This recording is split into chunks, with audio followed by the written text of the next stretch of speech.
Passport তৈরি করতে কী কী প্রয়োজন, তো আপনারা কীভাবে সহজে একটি পাসপোর্ট তৈরি করেন এই ভিডিওর সম্পূর্ণ প্রসেসটা বলে দেব। তো আপনাদের পাসপোর্ট তৈরি করতে কিছু গুরুত্বপূর্ণ কাগজপত্র এছাড়া কিছু ডকুমেন্টের প্রয়োজন হবে, যেগুলো আপনাদের পাসপোর্ট তৈরি করতে বাধ্যতামূলক লাগবে। তো প্রথমে বলে দিই কী কী প্রয়োজনীয় কাগজপত্র লাগবে। তো তো সম্পূর্ণভাবে একটি পাসপোর্ট তৈরি করতে আপনাদের প্রয়োজনীয় কাগজপত্রের সাথে সাথে যে বিষয়গুলো আপনাদের খেয়াল রাখতে হবে এই ভিডিও সম্পূর্ণভাবে দেখলে আপনারা বুঝতে পারবেন। তো প্রথমে বলে দিই কীভাবে প্রয়োজনীয় কাগজপত্রগুলো আপনারা রেডি করবেন। তো কী কী কাগজপত্র লাগবে, প্রথমত আপনাদের জাতীয় পরিচয়পত্র এনআইডি বা জন্ম সনদ লাগবে। বয়স 18 এর বেশি হলে এনআইডি বাধ্যতামূলক, 18 এর কম হলে 17 ডিজিটের অনলাইন জন্ম নিবন্ধনের প্রয়োজন হবে। তো অনলাইনে আবেদন ফর্ম epassport.gov.bd ওয়েবসাইটে আবেদন করে কপি প্রিন্ট করতে হবে। এরপর পূর্ববর্তী পাসপোর্ট যদি থাকে সেটার প্রয়োজন হবে। ঠিকানার প্রমাণ, তো আপনাদের ঠিকানাটা সঠিক দিতে হবে। তো আপনাদের ভোটার আইডি কার্ডের পেছনে যে ঠিকানাটা সঠিক রয়েছে সেটা আপনাদের দিতে হবে। তো সঠিক ঠিকানাটা আপনাদের দিতে হবে। তো আপনাদের ভোটার আইডি কার্ডের পেছনে যে সঠিক ঠিকানাটা রয়েছে আপনাদের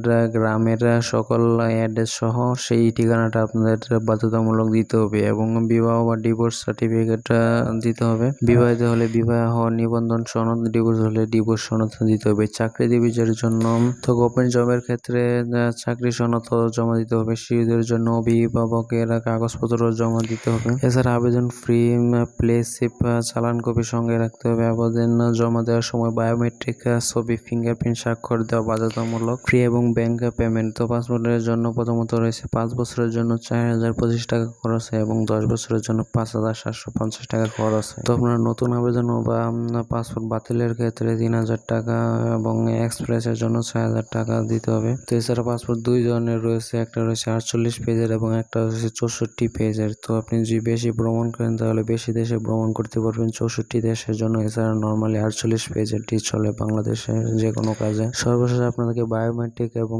ফেস ভেরিফিকেশন করে স্বাক্ষর দিয়ে আপনাদের পাসপোর্টটি কমপ্লিট করতে হবে। এবং আবেদন করার কিছুদিন পর আপনাদের ফোন নাম্বারে কল আসবে এবং আপনি পাসপোর্টটি সংগ্রহ করতে পারবেন। তো এই নিয়মটি ফলো করে সহজে আপনি পাসপোর্ট তৈরি করতে পারবেন। সবাইকে ধন্যবাদ ভিডিওটি সম্পূর্ণভাবে দেখার জন্য।